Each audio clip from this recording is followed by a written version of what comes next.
Assalamualaikum warahmatullahi wabarakatuh. Ila hadratin Nabil Mustafa Rasulillahi sallallahu alaihi wasallam wa ala alihi wa azwajihi wa dzurriyyatihi wa qurrabatihi wa ali baitihi wa ashabil kiram wa ila jami'il anbiya wal mursalin wal awliya wa syuhada wa salihin wa tabi'ina ila yaumiddin, khususan ila jami'i masayikhi ila muntahum wa ila abaina wa ummatina wa azdatina wa masyaikhina wa auladina wa dzurriyyatina wa ahli baitina wa jami'i man tabi'ana, khususan ila jami'il arwah fi hadil majlis wa ghairahum lahumul fatihah.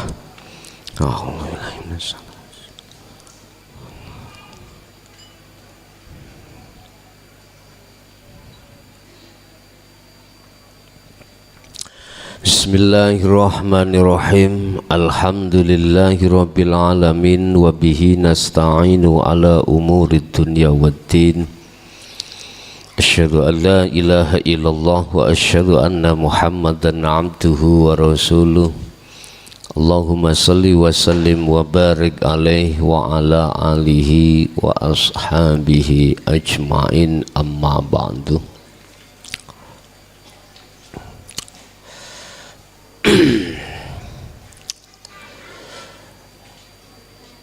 Hadratil karam, para alim ulama, para sepuh bini sepuh, as-solihin as-solihah, semua jamaah baik yang hadir di majelis maupun di luar sana. Alhamdulillah, dalam kesempatan malam hari ini kita masih diperkenankan Allah untuk bertemu dan bermuajah. Yang untuk malam hari ini kita akan membahas masalah tahapan zikir.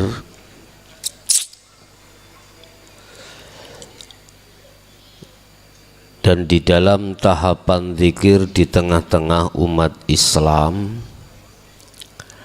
manakah zikir yang bisa menembus rohaniyahmu pada Allah, yang melewati dari beberapa rintangan yang boleh kami sebut sebagai hijab? Mana di antara zikir-zikir yang akan kami bahas nanti yang bisa menghantarkan ruhaniyahmu melewati cahaya-cahaya yang menghancurkan dirimu sehingga dirimu tidak bisa sampai pada musyahadah? Sebab kami mendapatkan keluhan dari para netizen, terutama saudara-saudara saya yang sudah puluhan tahun mengamalkan di thariqah, ketika Solo belum bisa sampai wusul bertemu Allah. Malam hari inilah sebagai jawaban terhadap dirimu yang di sana, dari seluruh penjuru negara manapun. Ketahuilah di dalam Al-Quran ada beberapa tahap-tahap tentang ketauhidan, mulai dari kanak-kanak, kemudian kita dewasa, bahkan kita sudah tua. Itu ada pengajaran-pengajaran zikir atau tauhid terhadap Allah. Saya mengambil dari sisi sumber dari hujjah dari Al-Quranul Karim, yang di dalam Al-Quranul Karim mengandung dan terkandung maksud daripada Al-Quranul Qadim. Semua dilakukan ini mempunyai maksud supaya mempermudah baik dari pemahaman maupun ketika Anda melakukan. Sekali lagi saya katakan, sumber yang kami ambil, hujjah yang kami ambil, terutama dari Al-Quranul Karim, yang di dalam Al-Quranul Karim akan kami tuangkan Al-Quranul Qadim dengan maksud untuk mempermudah kefahaman Anda, baik dari sisi ilmu maupun perilaku. Apa tahapan zikir yang kami maksud? Pertama, kita mengenal di dalam agama Islam lewat sumber yang tidak bisa dibantah, yaitu dalam Al-Quran. Kita dihadapkan tahapan pertama adalah La ilaha illallah.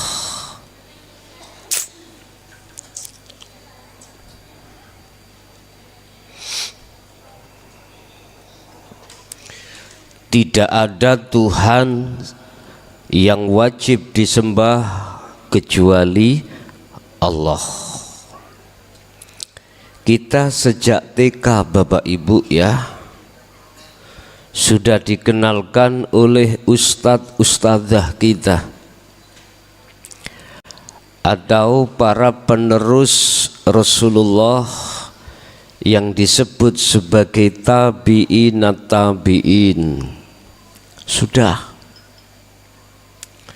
dikenalkanlah kita di dalam zikir La ilaha illallah.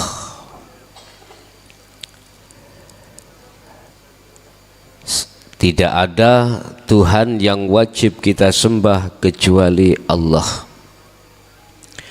Ketahuilah Bapak Ibu, kita dikenalkan nama dulu, nama.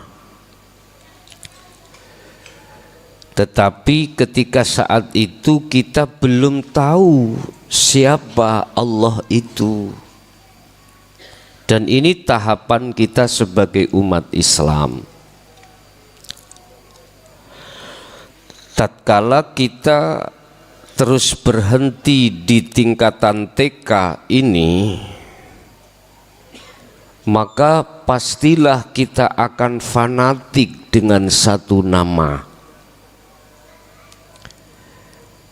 Sehingga keyakinan kita akan mengatakan bahwasanya yang tidak bertuhan Allah itu salah.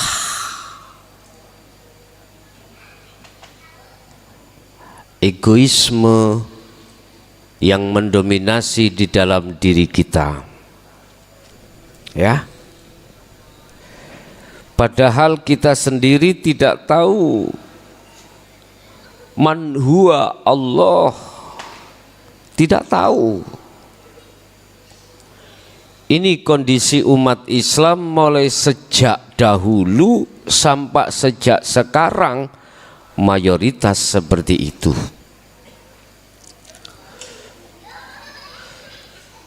Bapak Ibu hadirin jamaah rahimakumullah. Kalau kita tetap masih berdomisili bersikukuh Di dalam nama,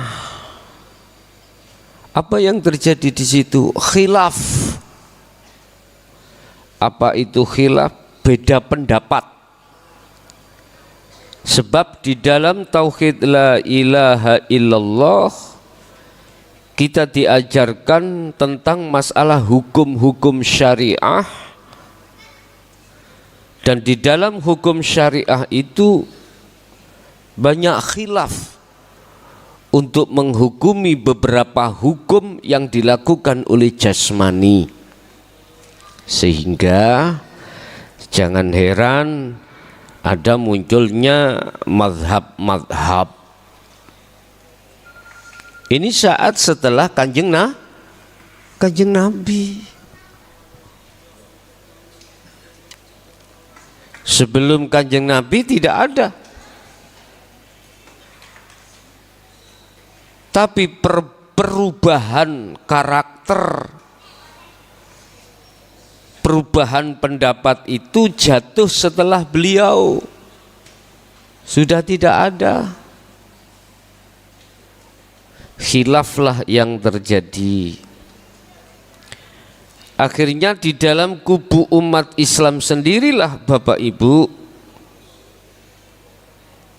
yang tidak rukun, dikarenakan beberapa khilaf yang ada di situ. Kalau sudah tidak rukun, yang timbul, yang terjadi adalah apa? Hasud. Ini menyerang umat Islam, bahkan memfitnah pun itu terjadi. Sehingga mengapa Rasulullah ketika saat memberikan satu hadisnya, besok di akhir zaman para umatku itu banyak umat Islam tapi mutunya seperti buai di lautan. Tahu buai? Bui ku duduk penjara kok dah. Bui di lautan. Setahu saya bahasa bui iku penjara. Nggih mohon maaf, SD gak lulus.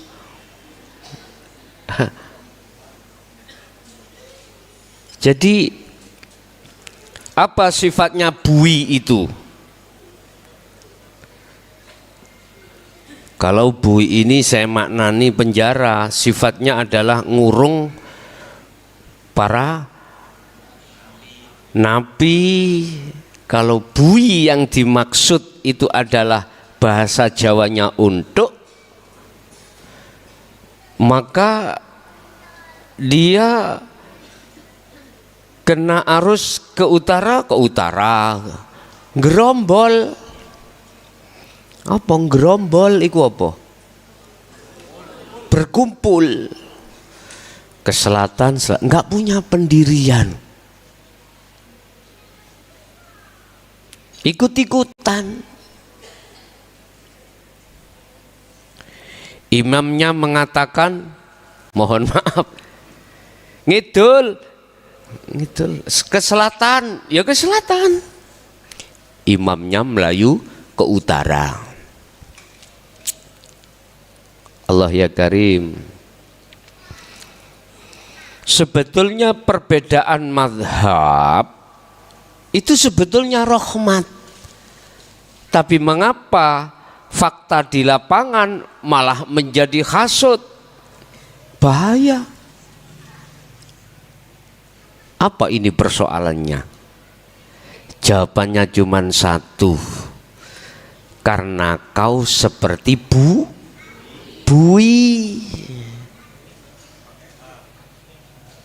Pakai H. Buhi. Bui. Oh iya. Bui Kalau ini buih ngono ya. Wis tak singkat wih ngono ya. Ya gak angel. Fakta memang begitu, Pak. Bagaimana keadaan Syiah Sunni? Seperti buih. Ya. Dihasut,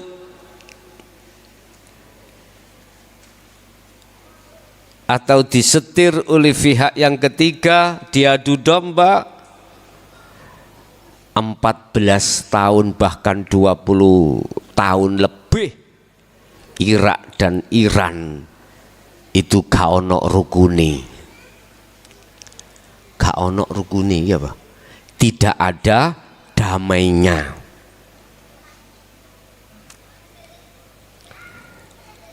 Saudi dengan Iran, Irak sudah jatuh, akhirnya dihasutlah Saudi dengan Iran. Berapa tahun itu? Oleh pihak ketiga. Pada sama-sama Islam Muslim. Oh pinter Pak pihak ketiga itu.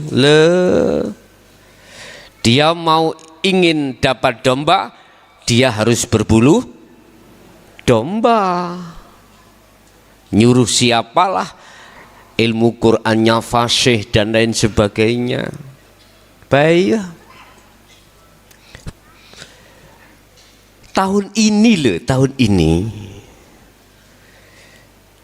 ada pihak ketiga yang merukunkan, mengislahkan antara Iran dengan Arab Saudi. Siapa? Itulah negara China. Lu sampean ngerti apa gak? Desit sampean niku wis ketinggalan. Kono Pak, buka-buka YouTube Pak, wawasan keluar. Saya koberkan. Iya. Apa koberkan? Saya sempatkan Pak. Walaupun saya sibuk dengan jawaban di WA, tapi tak sempat-sempatkan melihat politik dunia itu. Lah, ini malah aneh. Yang merukunkan itu adalah negara yang notabene itu adalah komunis, ya dah. Lah yang mengadu tadi sekarang kebakaran jenggot Pak, pushing, nggak mau. Sebenarnya mau Iran dengan Arab itu rukun. Ada rasa ketakutan dia.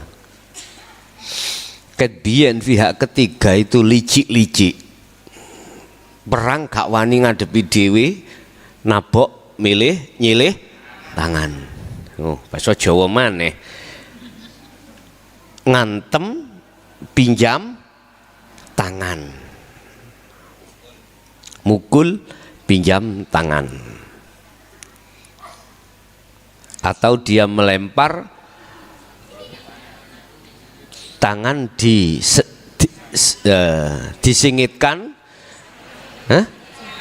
disembunyikan di belakang. Paribasanya seperti itu. Udah. Ini umat Islam kena tipu daya seperti itu dikarenakan kita masih di TK. Kita masih di posisi tauhid la ilaha illallah. Kenalnya itu hanya sebuah nama, belum bisa sampai yang memiliki nama Allah. Umpama Pak, saya itu kenal Desi Ratna Sari. Loh kok mesti Desi? Iya iku biyen fan saya ngefan pada dia itu biyen. Tuh kok sekarang ada di mana dia? Tetap ya saya cari Pak, itu Pak. Ngefan saya dulu itu. bila dia melok ngaji krungu ya ben jek mrene. Ya. Udah. Saya ngefans sekali. Itu tahun berapa, Pak? Tapi yo taunya itu yo di televisi niku. TV itu belum tahu orangnya. Lah, ketika saat saya itu belum ketemu, belum tahu mana sih yang namanya Desi Ratnas, ketipu. Anggap saya itu dikenalkan seseorang yang namanya Desi. Melihat karakter saya, jenengan iki padosi seneng wong wedok sing piye? Sing dukur lencir kaya leneng. Nah, lho niki wonten sejarah lho Pak iki. Tahun 2013 kalau nggak salah. 13 anyar-anyare aku dadi lurah. Apa? Baru-barunya saya menjabat menjadi kepala desa, dapat 3 bulan kalau nggak salah. Pemerintah daerah itu menyekolahkan saya. Istilah bahasa BIMTEK, ilmu tentang kepala desa. Di Trawas, itu tepatnya di hotel PCP. Entah singkatannya PCP apa saya nggak tahu, pokoknya PCP. Dapat 1 hari BIMTEK, malamnya itu saya punya teman 2 yang sudah almarhum. Dua-duanya sudah almarhum, juga kepala desa baru, Yohan, baru. Saya diajak ke Tretes Pak, cari jagung bakar. Masalahnya awalnya itu gini, saya bilang, Pak, ini ki cari jagung bakar adem-adem nih ndi Pak. Ayo Gus, ikut aku. Di mana? Trawas. Di Tretes. Saya nggak menyangka maksudnya dia nggak sama dengan saya. Saya hanya menyangka maksudnya sama. Ya jagung dibakar. Paham nggih ranahnya? Oke. Nggak boleh sedikit aja, nggak apa-apa, saya ceritakan sedikit aja. Terus ternyata apa yang terjadi, Anda yang guyu-guyu mang jelasnya sobonit Tretes. Itu aja. Tretes itu Bu ya, lokalisasi di daerah dingin. Derek Malang ya, ikut Malang ya itu ya. Pasuruan apa? Pasuruan ya. Ketika masuk di dalam wilayah 21, saya itu nggak tahu modelnya di sana itu rumah gitu Pak. Dan di Bali di kamar tamu itu ada anak 3, ada anak 4, ada. Saya juga nggak tahu. Moro-moro saya diajak masuk, ini Gus jagung bakarnya. Aku kaget. Loh mana? Wong cewek-cewek tok. Ternyata jagung bakar itu jagung sing dibakar, ngeten. Paham nggih? Wis gak usah tak jelasno. Subhanallah. Wong namanya nggih, mohon maaf kula nggih setengah wong desit ya. Wong desit iku wong desa, ngene ya. Kagetlah pada saat itu. Akhirnya saya bisa jawab, aku cari biar hubungan kami tidak apa gitu loh, cegak cara wong iku cegak koyok kesucian gitu modele. Aku pengen sing lencir ae sing dukur. Iku seneng aku iku. Koyok ya Pak ya. Nah, ketika teman saya berdua sudah mendapatkan pasangannya, saya tetap dicarikan terus sampai dingkulen Pak saya ini. Satu rumah, masuk rumah, masuk rumah, masuk rumah. Adik di sana itu tempatnya itu enggak rata gini. Naik turun, naik turun. Tidak menemukan sama sekali ada satu gindil. Satu gindil itu apa? Satu saja. Ndredegku ya apa Pak? Ketika masuk di dalam rumahnya, ada di sofa itu, sama dia tahu Pak, gak mungkin celanaan orangnya itu, gitu, gak mungkin toh. Minimal pakai rok di atas dengkul itu pasti Pak. Tapi pada saat itu ya Allah masih menyelamatkan saya. Hanya satu-satu ini. Loh Gus, itu Gus cocok Gus. Wis, kan dipajang Pak ya, dipajang gitu. Ada masuk, wih, piye iki. Jadi hati mau maju, mau mundur. Kalau mundur saya sok alim, ya toh. Enggak hubungan enggak enak sama teman. Maju itu nanti bagaimana? Ternyata Bapak Ibu, Allah masih menyelamatkan saya. Ketika ditanya dan saya tanya, ternyata sudah ada yang booking. Langsung marem gulo, marem. Tapi aku sudah punya siasat Pak, punya siasat. Andai kata dia memang belum ada yang booking, saya gondol. Tahu saya gondol? Tetap saya ajak. Ikut 2013 kalau nggak salah ya. Lah, ya muga-muga imrone kuat. Yang jelas di situ itu kita jemput, kita cari penginapan yang lain, tidak di situ ndak. Ini setahu saya Pak, setahu saya. Nah, ketika di dalam perjalanan kan bisa omong-omongan dan lain sebagainya. Bagaimana kalau kita arahkan terhadap dinul haq, kan bisa Pak. Sebab saya pada waktu itu teringat ketika zaman Rasulullah ada seseorang wanita itu pekerjaannya memang seperti itu, tapi dia bisa kembali kepada Allah. Teringat seperti itu, tapi tidak sampai disitulah Allah mentakdirkan dia sudah ada yang booking gitu. Jadi akhirnya saya kan sendirian Pak, mobil satu ditumpangi orang 3, akhirnya saya sendirian. Gimana ini?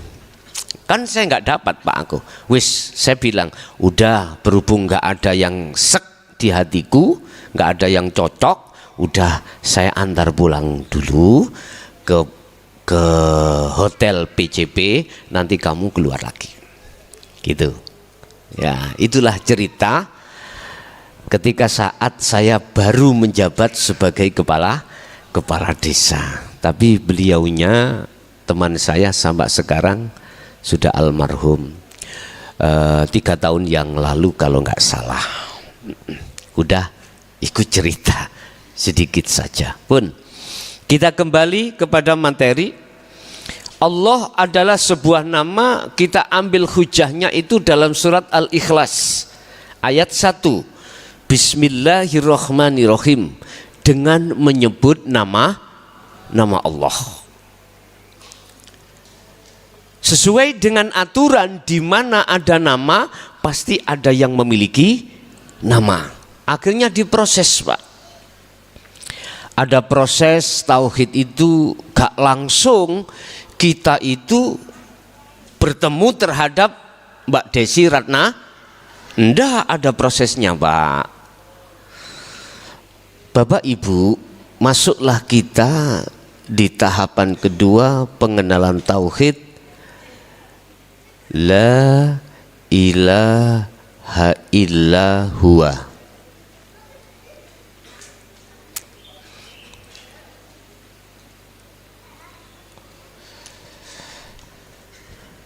La ilaha illallah itu melahirkan zikir yang disebut zikir jahri, zikir yang diucapkan secara lisan. Dan ini hujahnya juga ada, boleh dibanterkan atau dikeraskan di speaker atau hanya lisan, boleh secara jahri. Tapi kalau di tahapan kedua itu la ilaha illahua, itu hanya diucapkan secara sirri, yaitu ucapan di dalam hati. Di dalam dunia thariqah berbagai banyak sistem cara untuk berzikir sirri. Ada yang berzikir hu Allah, masuk napas menarik kita mengucapkan hu, keluar Allah, dan atau masuk keluar hanya Allah. Tapi lebih dominan kebanyakan itu di dalam thariqah mengucapkan hu Allah. Bapak Ibu, ini juga disebut sebagai zikir ismu dzat, namanya zat. Huwa itu dia. Kita mengatakan dia itu sudah ada unsur sedikit keimanan untuk condong kepada kebenaran, tapi belum benar. Karena kalau kita bicara tentang huwa, itu tidak di depan kita, pasti jauh, Pak. Sehingga ada ayat mengatakan Allah itu berkuasa di arsy-Nya. Mesti telunjuk kita ke arah atas. Gak mungkin Allah itu di arsy telunjuk nduding ke bawah, gak mungkin. Mesti atas. Karena identik atas itu adalah yang berkuasa, yang paling atas. Tapi ditanya mahua, tidak bisa jawab. Pokoknya dia. Dia siapa? Allah. Kul, katakan Muhammad, huwa, utawi siapa? Di belakang huwa ada Allah. Ini surat Al-Ikhlas iki kok sampean diblengkokno. Huwa utawi hidup iku Allahu, utawi jenenge Allah. Namanya Allah. Loh, mari hidup kok langsung turun lagi ke Allah. Huwa utawi dia iku Allahu, Allah. Maksud daripada huwa itu adalah Allah. Miturut orang-orang yang imannya masih di sini. Enggak mungkin jenengan bertanya terhadap beliau-beliau yang sudah ada di sini, huwa itu apakah Allah? Disalahkan sampean? Enggak boleh. Apakah huwa itu Sang Yang Widi? Enggak boleh. Ketahuilah Bapak, kasihlah maklum terhadap beliau, karena materi ilmunya itu belum sampai terhadap ahad. Wallahu ahad, belum. Kasih maklum. Karena beliau itu juga akan mengalami satu proses. Mengalami satu proses. Kedua zikir ini Bapak Ibu ya, ini masih ismu dzat. Ya, masih berbicara tentang namanya hidup. Begitu. Cuman bedanya kalau la ilaha illallah itu jahri secara lesan, kalau la ilaha illahua itu adalah siri. Lewat mimbar pada malam hari ini saya kasih nasihat. Ketika Anda berzikir terus menerus, bahkan di situ ribuan Pak. Kadang kita itu dari satu thariqah diwajibkan 10.000, ada yang satu hari satu malam 20.000 Pak, ada. Sehingga ketika saat kita terus istiqomah begitu, nggak bisa lepas Pak. Hati dengan sendirinya berbunyi Allah, Allah, begitu.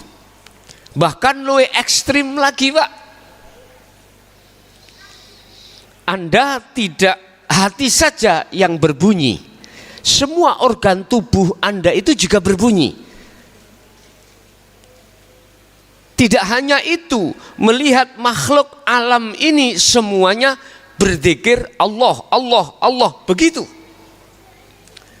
Ini kalau mental ruhaniah kita, mental ruhaniah dan akal nggak kuat, gendeng gue. Ya, ketakutan. Ketakutan. Akhirnya Anda ketika saat dijak ngomong sama teman yang lain itu nggak konsentrasi karena selalu mendengar kalimat-kalimat itu, bahkan menangis Pak. Anda mau berjalan ada semut, berzikir nggak berani. Anda digigit nyamuk, ya nyamuk, sambil berzikir mau nyeblek nggak berani. Ini kalau mental Anda gak kuat Pak, Anda kebingungan, Anda akan menangis. Orang lain mengatakan Anda sudah setengah gila nanti. Padahal ya gak gila. Bapak Ibu, walaupun sudah tingkatannya sampai di sini, mohon maaf, Anda tidak akan bisa tidak bisa wusul bertemu Allah, belum bisa. Karena ini masih ismudzat, masih nama. Sama halnya ketika saya itu mau mandi, mau makan, mau tidur, apa yang kuucapkan? Mbak Desi kesini ya, Mbak Desi tahu harus gitu. Aku boleh teringat Pak, kakak saya Kiai Dimyati ya, dia sebelum nikah itu dia masih ada di kuliah di Surabaya kunti Pak, IAIN. IAIN. Dia mengambil jurusan sastra Arab. Masih jaga Pak, berjaga. Dia ketepatan di Pondok Dresmo. Dia itu gendeng Pak. Gendengnya itu gini, lucu. Ya Allah, ya Robbi, nek wis gede ndang njaluk rabi. Itu. Iya. Mohon maaf, aku tahu beliau itu mulai sejak kecil ditros itu apa Pak? Dipres oleh Abah tentang dzikir ismudzat. Dulu tidak bisa jawab, sekarang sudah bisa jawab.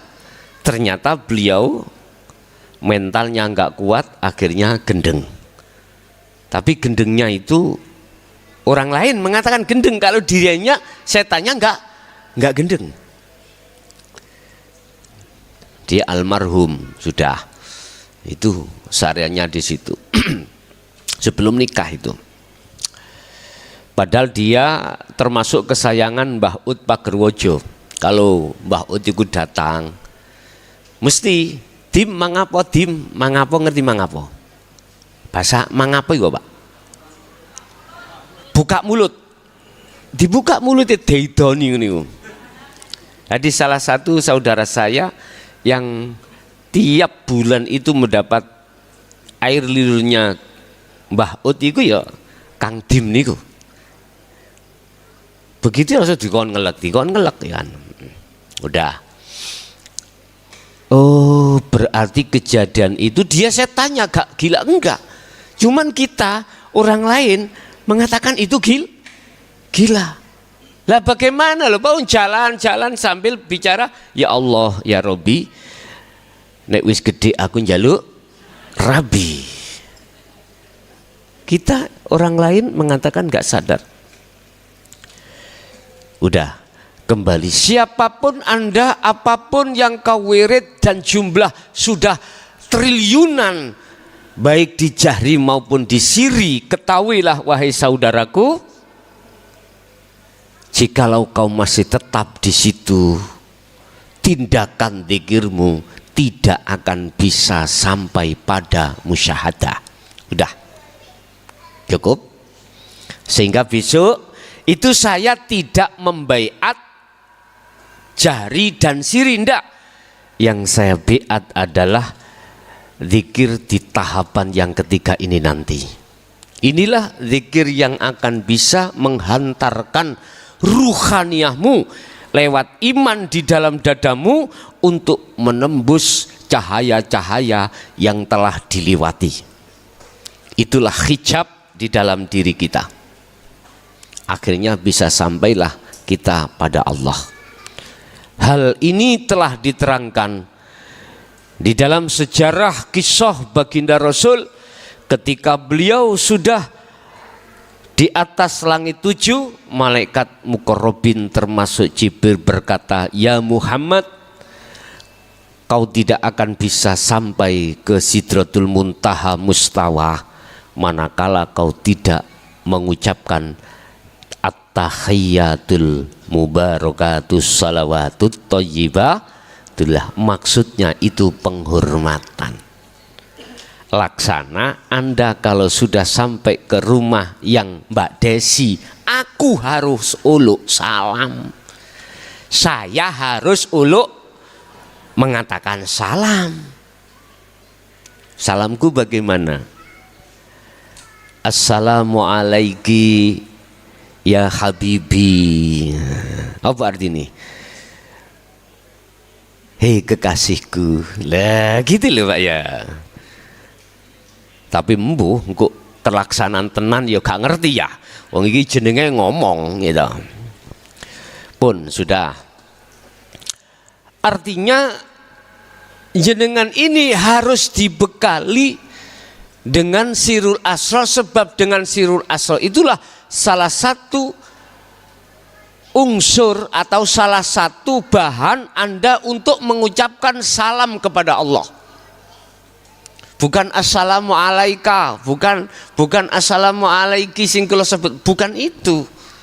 Apa penghormatan kita pada Allah? Kita kembali kepada ayat yang mengatakan ani'budullaha wajtanibut taghut. Itulah kehormatannya. Anda masuk manakala sudah tidak ada iman selain Allah, baru itulah yang disebut penghormatan. Lah enggak aku zikir, saya zikir masih kelingan banyak. Ya, zikir saya masih, iman saya masih beriman selain Allah. Enggak bisa Pak. Sampai rambutmu rontok pun nggak bisa, atau hulek-hulek cukul pun tidak akan pernah bisa. Apa penghormatannya itu? Kalau kita berbicara dengan zikir, disebut apakah zikir itu?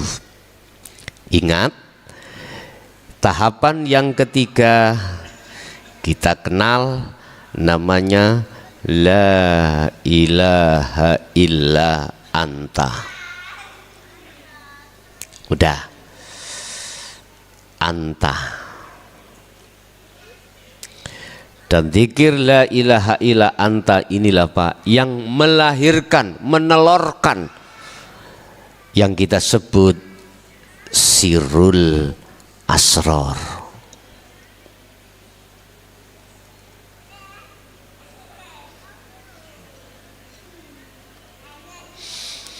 Sirul Asrori.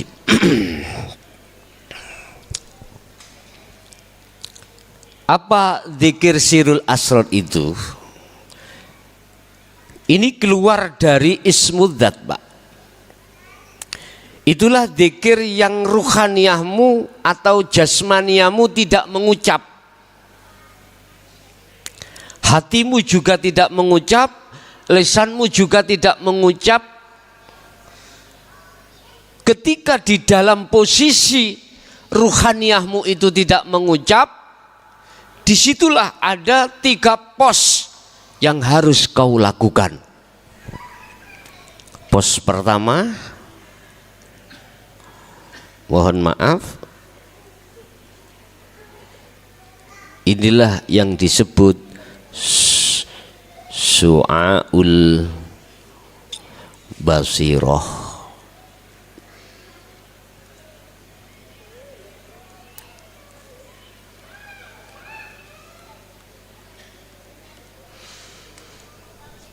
Apa itu su'aul basirah? Apakah diucap di dalam ruhaniyah su'aul basirah, su'aul? Enggak, tadi kan saya suruh diem. Su'aul basirah adalah iman, pancaran nur. Iman, yang iman itu hanya pada hidup, itulah wujudnya Allah. Mahuwa Allah? Dijawab di dalam surat Al-Isra atau surat-surat yang banyak ayat yang mengatakan tentang legalitas Allah. Dalam bahasa Al-Quran Allah katakan, Al-Isra ayat 1 memakai alladzi. Semua di dalam Al-Quran itu pakai alladzi kalau membahas legalitas atau yang memiliki nama Allah. Urusan Mbak Desi yang memiliki nama Desi, padahal Desi lah kuwatah toh Pak, kuwatah. Tapi yang kami maksud Desi itu hanya satu, bukan Desi yang lainnya, bukan. Loh, kamu kok bisa mengatakan hanya Desi satu? Iya, karena saya sudah dikasih tahu oleh teman saya yang dekat dengan Mbak Desi, bahkan temannya, bahkan orang tuanya mungkin ya. Ini gambaran aja loh Pak ya. Cirinya Desi ku ngini lho, son muklason. Bener, anaknya sesuai dengan tipe yang kau cari. Lencir, dukur, kayak leneng. Rambutnya itu begini, telinganya begini, kulitnya begini, hidungnya begini, peraupannya oval dan lain sebagainya, cirinya lengkap. Lah, Anda sudah saya kasih ciri-ciri hidup itu yang bagaimana? Saya tuangkanlah hakikati rukun iman, rukun Islam, aqaid seket, sudah. Itu adalah ciri-ciri daripada hidup. Ya, sifat, kalau bahasa sifat sudah saya tuangkan. Oh, kalau hidup itu begini lu, begitu lu. Udah, kemarin sudah berlalu. Lah, ketika kita sudah diajarkan atau dibimbing tentang masalah ciri alamat rumah daripada Mbak Desi atau ciri daripada legalitas Allah itu, maka selanjutnya saya harus berangkat ke Jakarta. Kita harus berangkat Solo, berangkat kholwat.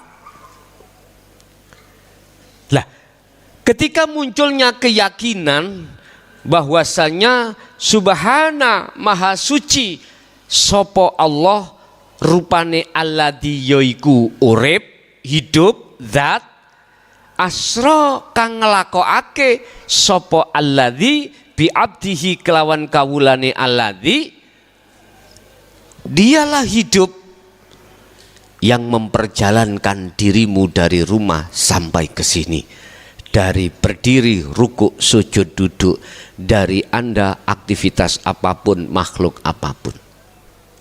Selanjutnya ada pertanyaan, alamatin ning ndi? Allah iku di mana? Akhirnya dijawab oleh salah satu surah Al-Hadid ayat 3 yang sering saya sampaikan. Huwal awwal wal akhir wal dhahir wal batin. Huwa utawi hidup. Allah itu hidup ya. Iku al awal wal akhir. Ya di awal, ya di akhir. Di segala sikon apapun. Karena di awal, di akhir semua sikon apapun, la haula wala quwata illa billah. Jelas ya? Wis. Berarti itu di luar kondisi kita. Sikon apapun. Selanjutnya ayat wadzahiru wal batin. Allah iku ya zahir, Allah iku ya batin. Kalau boleh saya duding, iya Pak. Saya tunjuk biar mudah Anda itu, padahal gak boleh nunjuk. Masalahnya kalau ditunjuk terkesan Allah itu butuh tempat. Beliau ada di dalam dirimu dan di luar dirimu ini. Inilah dalam ayat Allah katakan laisa kamitsli syai'un. Kau tidak bisa menyerupakan dengan sesuatu yang lah. Ini yang substansinya, intinya di situ. Hidup itu yo ada di dalam dirimu, ya di luar dirimu. Wis iki alamat. Setelah modal itu udah Anda bawa, di dalam hatimu muncul satu iman bahwasanya hidup itulah yang segala-galanya.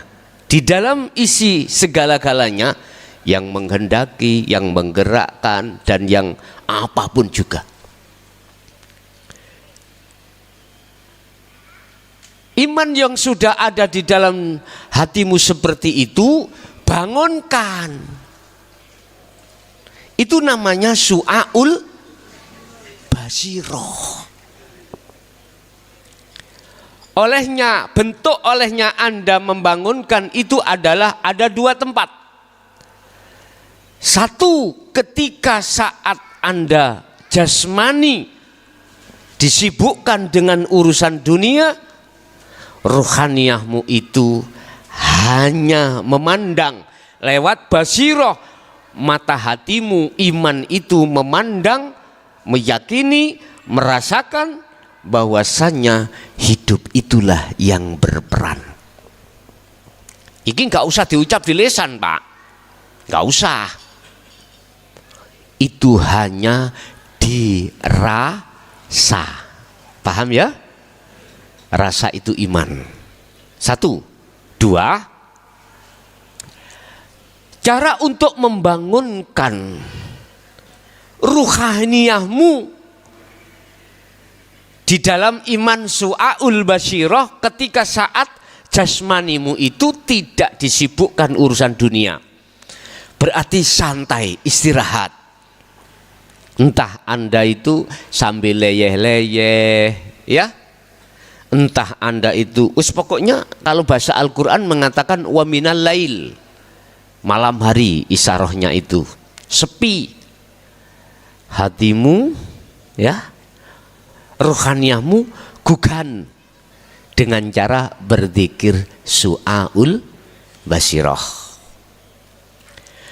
Ketika ruhaniyahmu itu sudah terbiasa terus menerus melakukan zikir seperti ini, maka Selanjutnya Allah menempatkan rohaniyahmu di dalam tingkatan dzikir sirul asrar yang kedua yang disebut ngainul basirah. Apa itu ngainul basirah? Laksana rohaniyahmu itu, mata hatimu itu sudah bisa melihat siapa sebetulnya yang namanya Allah itu. Siapa sebetulnya yang namanya hidup itu. Ini satu sisi. Melihat dan bertemu itu satu paket. Bertemu ya melihat, melihat ya bertemu.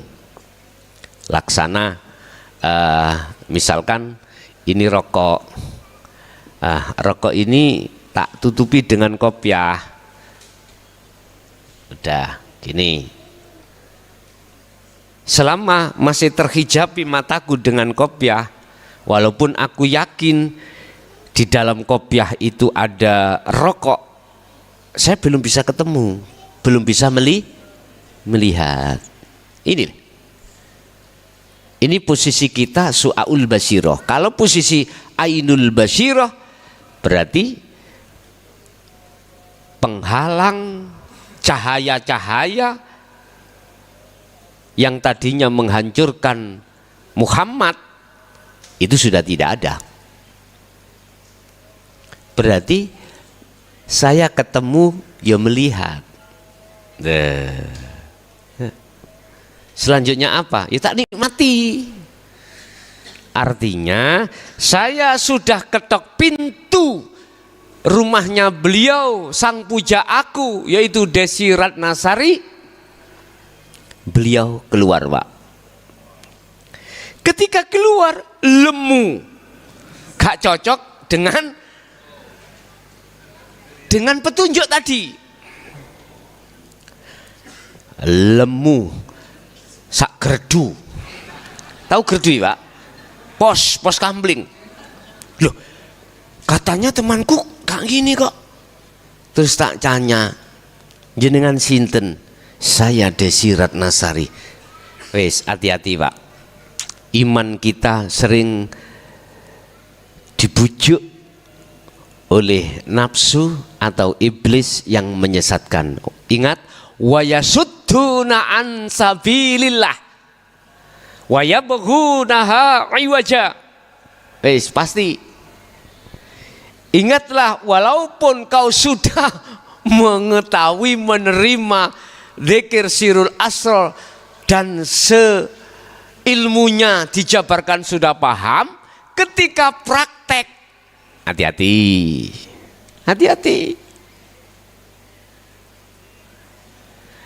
Anda harus mencocokkan nasihat atau petunjuk-petunjuk sebelum Anda berjalan. Sebab jangankan kita lihat Syekh Abdul Qadir Jailani itu pun pernah hampir tersesat gara-gara si iblis itu ngaku-ngaku tuh Tuhan. Iya, Pak, ngaku-ngaku. Ketika Anda bersuluk, akhirnya ketemu yang namanya, mohon maaf ya, terkait masalah karomah. Hati-hati, Pak. Pesan saya, jangan kau condong di situ. Walaupun Anda ditampilkan Allah seperti itu. Fungsikan, bangunkanlah iman su'aul basirah itu, yang mengatakan bahwasannya semua apa yang ditampilkan di depanmu itu yang berperan di dalamnya adalah Allah atau hidup. Udah beres.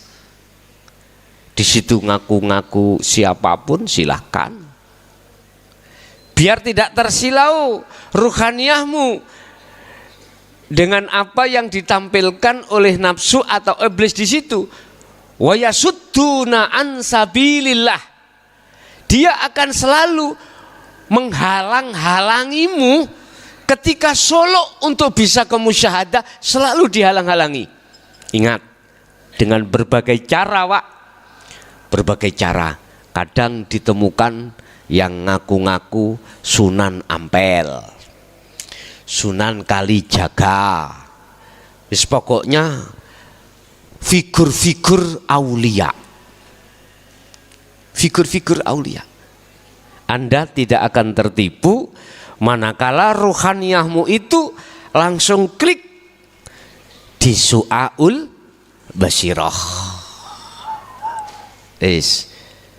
Nanti Bapak Ibu itu akan sirna ketika saat Allah dengan langsung meletakkan kau di Ainul Basyirah, langsung hilang itu. Semua tampilan-tampilan di dalam alam mukasyafah semua hilang. Hilang semuanya. Tinggallah satu alam di mana seakan-akan tidak ada alam yang pernah kau masuki, sendirilah kau. Dia nggak ada lampu tapi terang. Terangnya itu melebihi jam 12 siang, itu pun tidak panas. Laksana seperti itu Bapak Ibu. Bahasa syariat itulah al-jannah. Nah, itu laksana, masih laksana. Tapi ketahuilah, nanti ada jawaban yang tidak bisa membikin hatimu, ruhaniyahmu mamang kalau itu selain Allah. Nggak ada. Nanti ada jawaban yang mengokohkan hatimu kalau itu betul-betul Allah. Nanti pasti. Ketahuilah, mereka nafsu yang selalu menghalangi itu Anda untuk kembali kepada Allah. Allah katakan di dalam surah Ibrahim ayat 3, ulaika fi dhalalim ba'id. Ketahuilah Muhammad, ketahuilah panjenengan bahwasanya yang tertampil dalam dirimu itu, yang nafsu kami sebut iblis itu, adalah tersesat yang amat jauh. Bapak Ibu, kalau sudah di Ainul Basyirah, itu Anda sudah tidak ada, Pak, sebagai tamu atau sebagai yang mendatangi atau sebagai yang melihat, itu sudah tidak ada. Ruhaniyah, si salik itu sudah fana, Pak.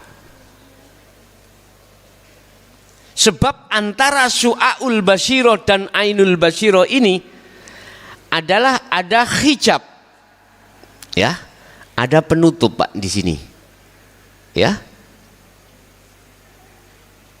Kalau bahasa Rasul ketika Mi'raj, setelah di atas langit 7 itu ada cahaya, ribuan cahaya yang siap menghancurkan Muhammad. Akhirnya Muhammad tidak bisa sampai bertemu Allah. Artinya disitulah, Pak, masa-masa yang sangat riskal. Anda ini menghadapi kondisi langsung berhadapan dengan nafsu. Kadang di situ Anda ditemukan dirimu sendiri, ruhaniyahmu, ditemukan nafsiyah, ditemukan amaroh, ditemukan lawamah, ditemukan mutmainah. Persis seperti wajahmu, seperti dirimu. Loh, ini masih Anda itu di posisi dari langit 7 menuju Sidratul Muntaha. Dari Su'aul Basyirah ke Ainul Basyirah. Jelas, Pak, ya? Saya akan diterima, ya? Nah, maka dengan Su'aul Basyirah inilah Bapak Ibu, sebagai penghormatan Anda untuk bisa bertemu Allah. Kalau sudah di ainul basyirah, tandanya la yarawna li anfusihim syai'an. Dirimu itu sudah tiada, sudah kefanaan. Artinya walaupun Anda makan, itu dalam dirimu sudah tidak merasa dirimu yang makan. Anda sholat, tidak merasa dirimu yang sholat. Atau di luar dirimu lah, apapun yang tertampil, Anda tidak mungkin menuduh dirinya makhluk itu yang berperan. Satu. Nomor dua, bal yusyahiduna annal fa'ila huwallahu ta'ala. Balik di dalam dirimu akan mengatakan bahwasanya yang berperan, semua yang berkehendak, semua yang melakukan itu semata-mata hanyalah hidup. Itulah Allah Subhanahu wa ta'ala secara syariah. Kalau sudah di titik itu, maka pasti tidak terlalu lama kau wajib diletakkan Allah di hakul basirah. Apa itu hakul basirah? Mengatakan innani anallah la ilaha illa ana. Surat Toha ayat 14. Surat Toha ayat 14. Sesungguhnya ingsun adalah ingsun, sesungguhnya saya adalah saya. Tidak ada Tuhan kecuali saya. Ini yang berkata itu bukan si Salih atau manusia. Manusianya kan sudah hilang, Pak. Maksudnya manusianya sudah tiada. Berarti yang jawab itu adalah laisa kamitslihi syai'un itu tadi. Dan akhirnya inilah yang dimaksud tahapan zikir yang nomor 4, yaitu la ilaha illa ana.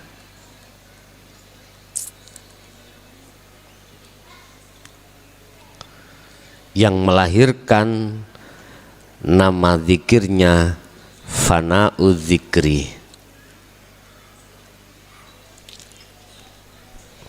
Wes puncak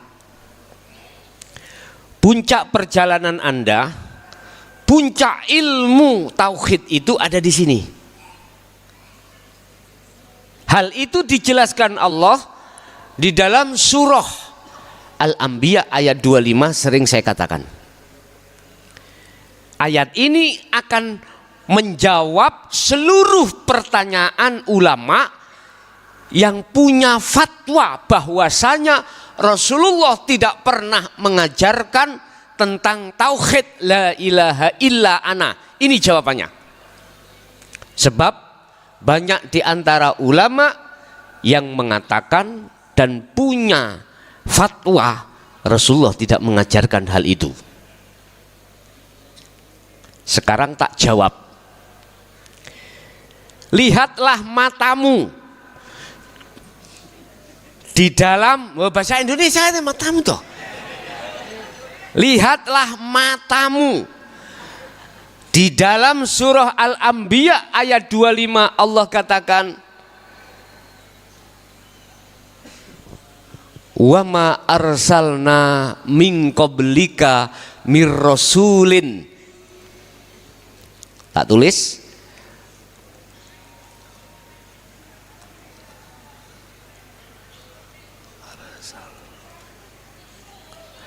Wa ma arsalnaka min qabli. Wa ma arsalna min qabli. Ngono lho.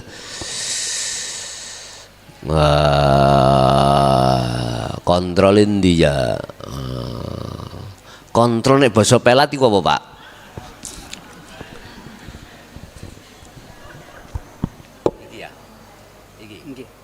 Sampai Iset. Niki.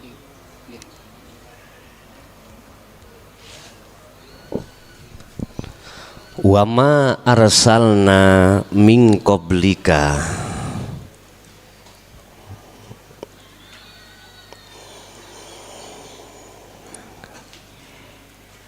mir rasulin illa nuha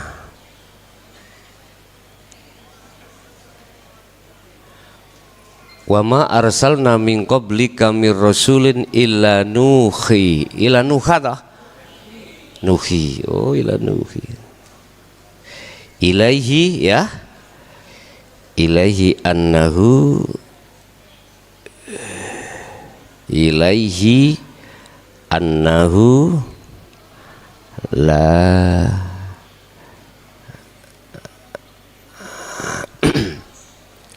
la ilaha illa ana fa'budun. Ini ya, betul? Nah, mohon koreksi.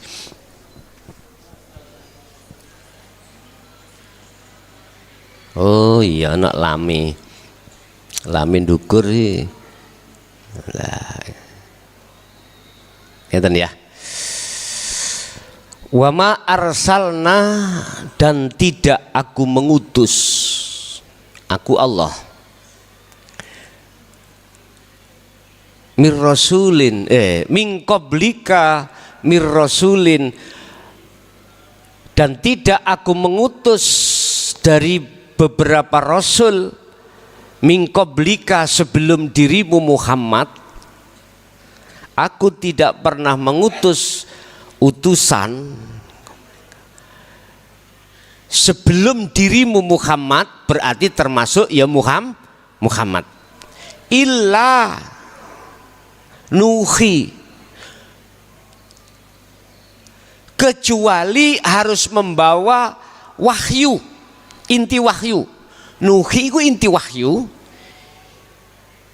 ilaihi terhadap rasul, rupane wahyu annahu yaiku la ilaha illa ana. Secara tulisan benar ya? Sudah benar? Koreksi. Tidak ada Tuhan kecuali aku. Muhammad, saya tidak akan mengutus satu utusan atau dari beberapa utusan ya, dari utusan sebelummu, kecuali mereka itu harus membawa wahyu inti. Mana wahyu intinya? La ilaha illa ana. Iki pun mentok niki. Tidak ada Tuhan kecuali aku. Oleh sebab itu fa'budun, ajaklah semuanya untuk menyembah aku. Gak menyembah Allah, enggak. Menyembah aku, artinya ruhaniyahmu itu ojo nang tekatok dulur. Jangan hanya berhenti duduk di Nurul Iman dukur mang. Ojo gak, aku lah wis wabot sih ambek dirimu. Nomor 4, ojo sebelum awakmu bongkoi lo. Abot, aku ambek awakmu iku abot. Jarine gunung iku dipondong abot, si abot mondong dirimu.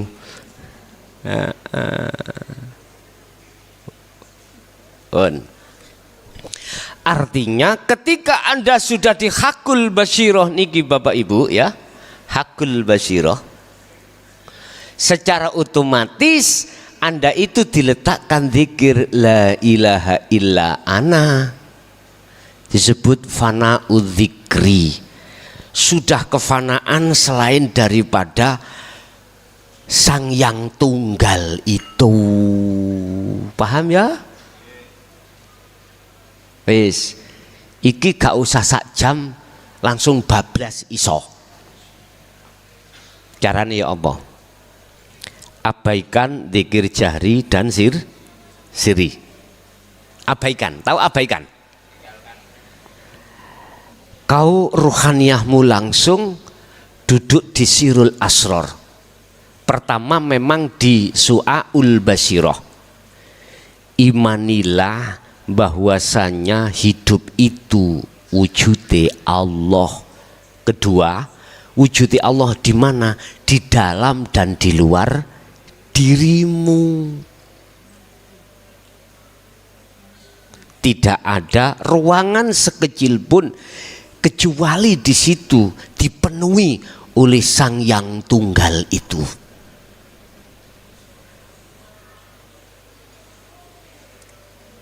Itu hanya dengan ruhaniyah. Ciri-cirinya tadi caranya sudah saya sebutkan. Tinggal Anda ngeklik. Khusus pemula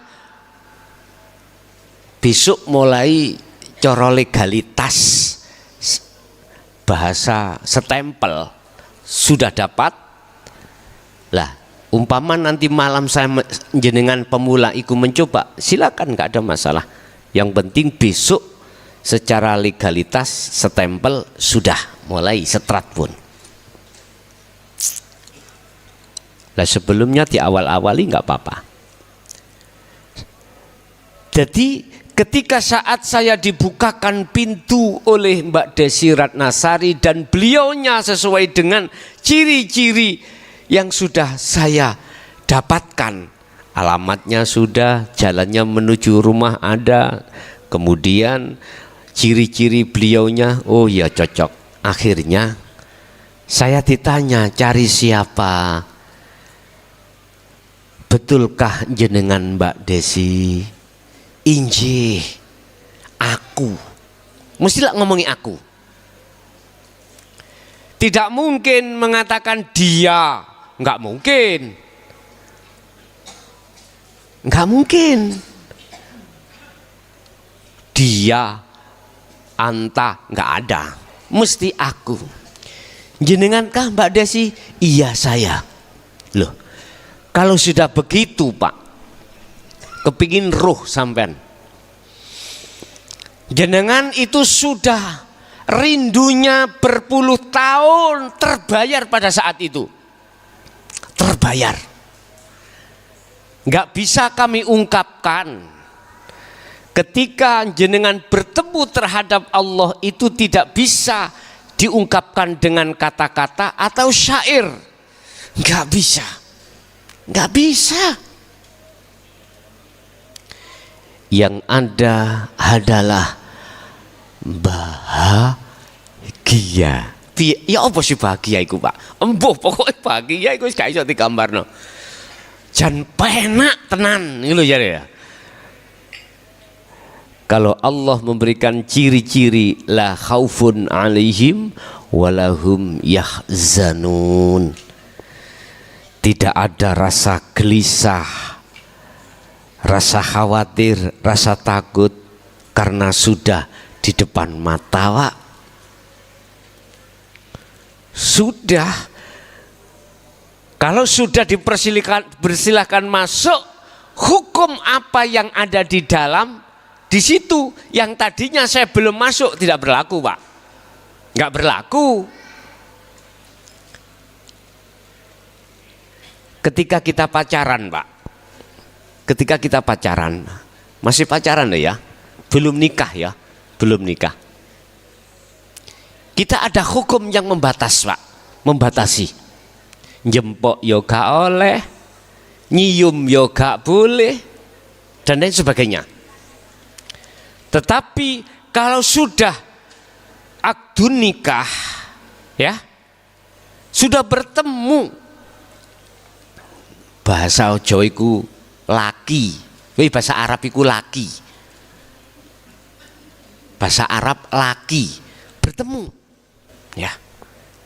Akhirnya mengatakan, Quran mengatakan liqa. Nah, bertemu, di situ sudah nggak ada hukum yang tadinya kita dihukumi. Laksana aku sama Mbak Desi. Nah, kalau sudah aku nikah, saya endel-endeng kemana-mana, ada hukum yang mengatakan salah, Pak? Nggak ada. Sudah benar, nggak ada. Hansip pun gak wani, nggak berani untuk menggodak, paling berani ngintip. Sebab kemantenannya dulu, kalau teringat Pak, belum ada listrik Pak. Rumah-rumah nggak ada yang gedong Pak, gedek. Banyak anak-anak ngaji rodok dewasa dulu itu kalau ada kemanten anyar udah bingung golek intip-intipan dulu Pak, ya. Pun sekarang sudah nggak zaman, nggak bisa karena sudah tertutup dengan gedung, nggak bisa. Pun tidak ada hukum yang menghukumi salah di situ, nggak ada. Anda mencium halal, bahkan dikatakan di situ ada kehormatan atau pahala. Bahkan sampai makhlus syahid halal sudah.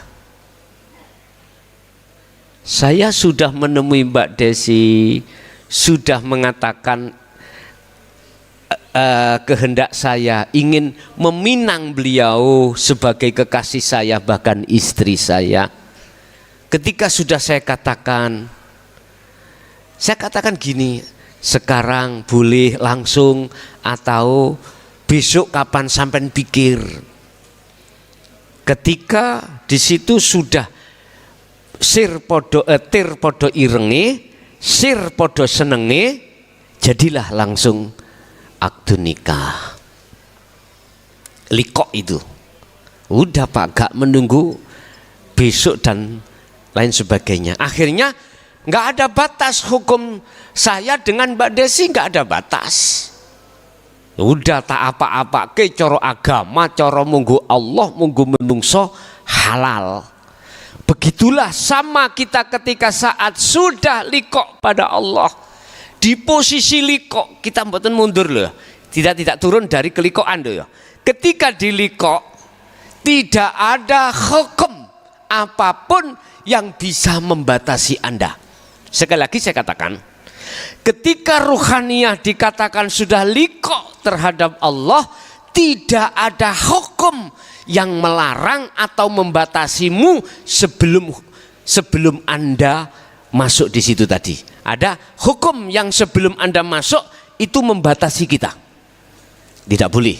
Tapi kalau sudah liqo pada Allah, maka disitulah letak Anda itu sudah tidak bisa hukumi dengan hukum apapun. Karena apa?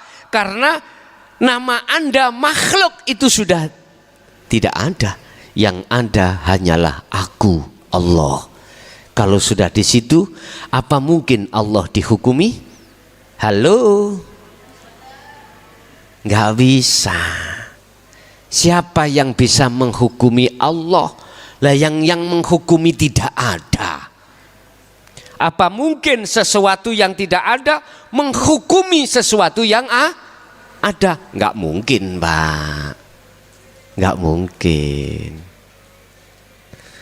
Justru yang bisa memberikan hukum itu sesuatu yang ada. Itu baru. Makanya kami sebut sebagai sifat jaiz di situ. Tetapi kalau ruhaniyahmu itu mundur lagi atau turun lagi, posisi yang asalnya di ahad kemudian turun, beda lagi Pak. Kena hukum lah lagi. Ruhaniyah loh, bukan jasmani maksudku. Ruhaniyah. Wis. Bapak Ibu hadirin jamaah rahimakumullah.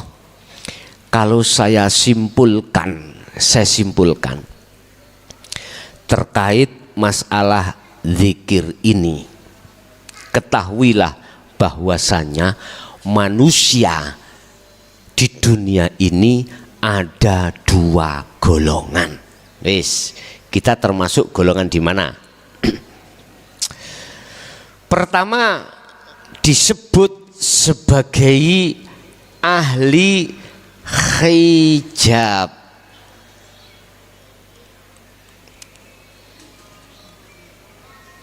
Siapa ahli hijab itu? Ahli yang ruhaniyahnya, mata hatinya, basirohnya itu hanya beriman selain Allah. Ruhaniyahnya itu masih beriman pada selain Allah di dalam segi aspek apapun. Contoh saya ketika bertausiah ini dalam hatiku, yang muncul iman itu aku makhluk. Aku yakin yang memberikan pengajian itu adalah aku. Tapi aku makhluk. Ini yang saya sebut sebagai ahli hijab. Berarti nafsu, aku, nafsu diri, boleh saya katakan aku. Dengan ana bagaimana? Ya sopodo ae. Aku. Manakala ruhaniyahku itu imannya, basiroh itu merasa aku makhluk. Ini berarti disebut ahli hijab. Itulah yang namanya ruhaniyah delorong. Tahu delorong? Ruhaniyah yang belum kenal Allah yang sejati, belum mengenal roh kang sejati. Nah, ada yang mengatakan itu. Oke, sami mamon. Lah, yang kedua adalah disebut ahli syuhud.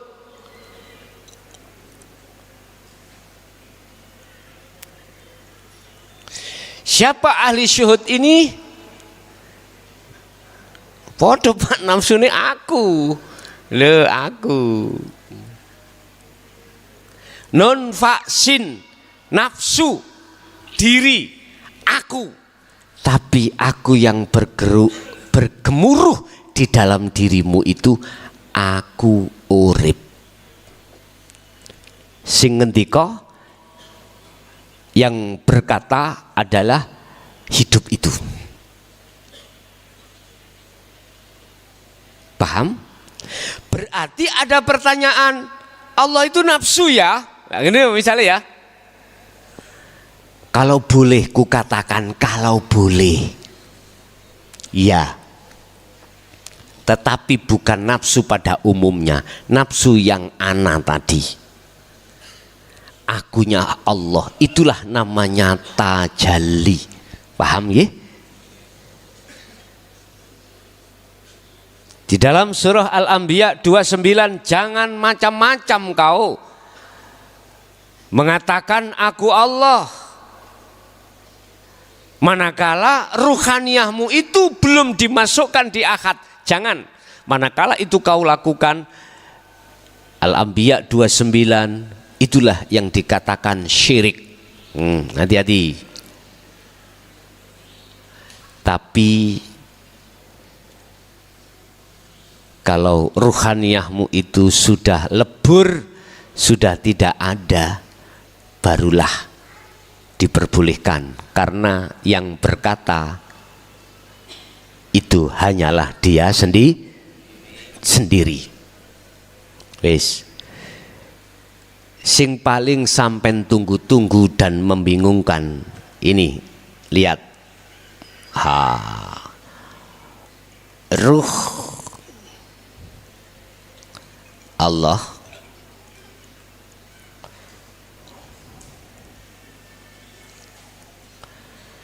ketika ruh itu melakukan zikir yang sudah kami katakan tadi sampai pada fana'u dzikri, ruh tadi nggak ada, akhirnya menjadi Allah. Pertanyaannya, apakah ruh itu Allah? Tambahan gede sih. Kalau selama masih berbunyi nama ruh, makhluk, bukan. Tapi kalau sudah tidak berbunyi, la farqa bainahuma, itulah yang kusebut syahadat tunggal. Yang menyaksikan dan yang disaksikan, yang melihat dan yang dilihat, yang berbicara dan yang mendengar, yang menghadap dan yang dihadap, satu pelaku. Intinya ada di situ nanti. Paham Pak nggih? Wis. Tak suwine tambah bingung. Wis ngeten mawon, gak usah kakean cocot ya. Udah, kalau sudah ada iman di dalam hatimu, su'aul basirah, tembuskan ke ainul basirah. Udah, urusan itu nanti cepat atau lambat, detikan apa menitan apa jam-jaman, udah gak usah dipikir. Sebab Allah sudah katakan dalam surat Al-Ankabut ayat 5, janjiku kau akan bertemu aku. Yes. Ini janji Allah.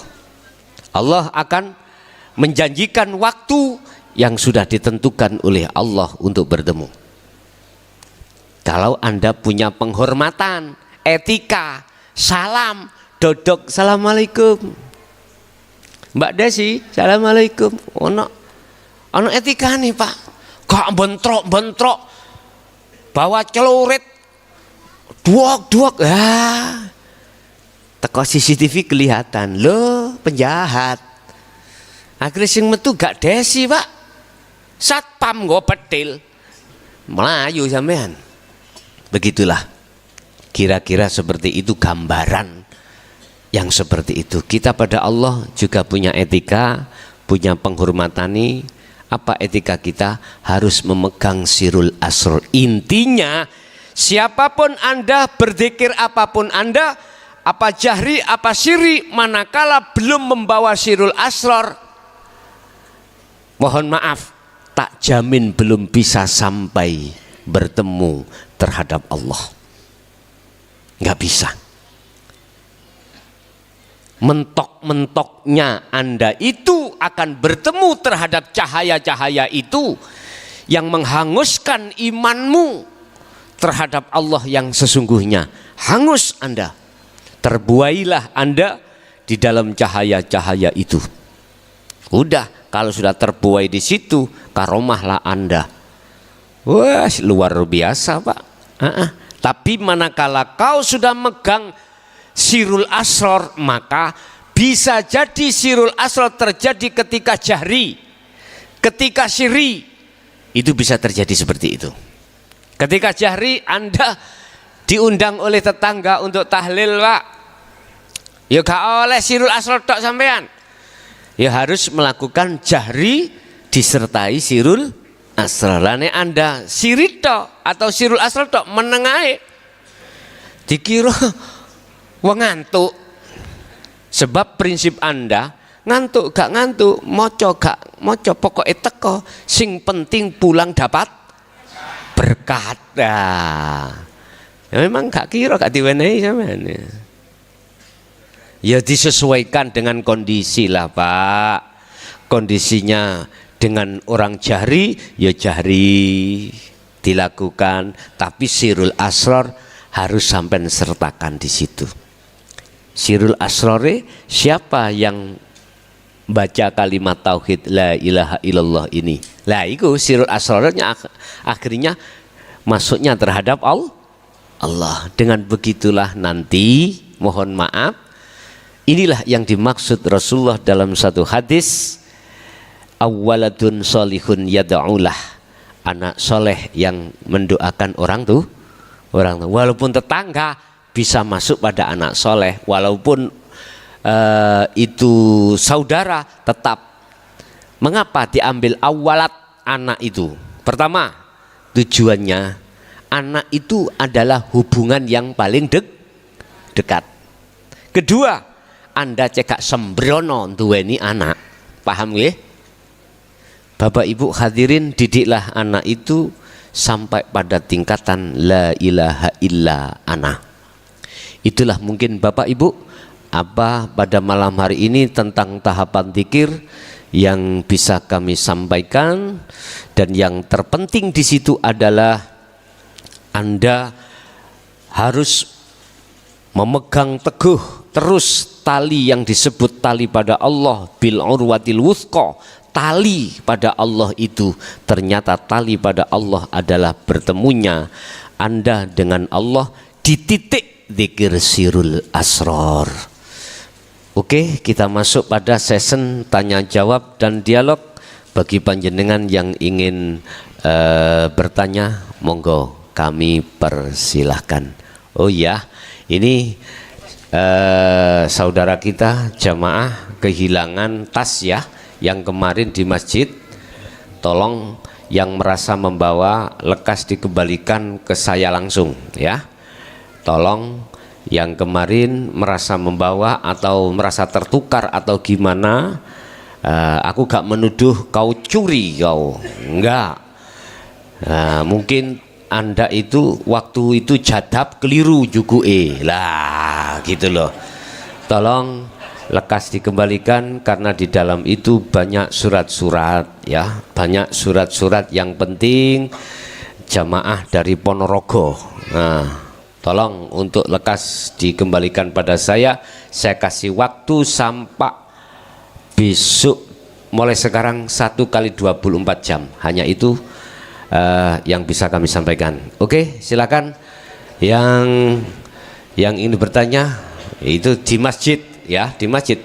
Barangnya itu ditinggal sholat di masjid di belakang, itu setelah dari masjid nggak ada begitu. Assalamualaikum warahmatullahi wabarakatuh. Waalaikumsalam warahmatullahi wabarakatuh. Bentar, iki masuk nang len iki enggak? Wah ya iku. Si dipindah aja, dipindah. Masih ada channel itu gini. Iki pirang channel? Papat kanggo iki.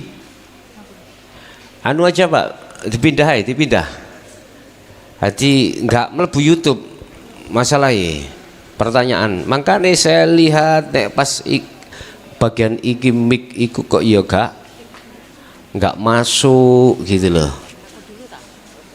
Dipindah. Kalau nggak dipindah, itu kau ambil print outnya sini masuk sini. Itu kalau nggak dipindah.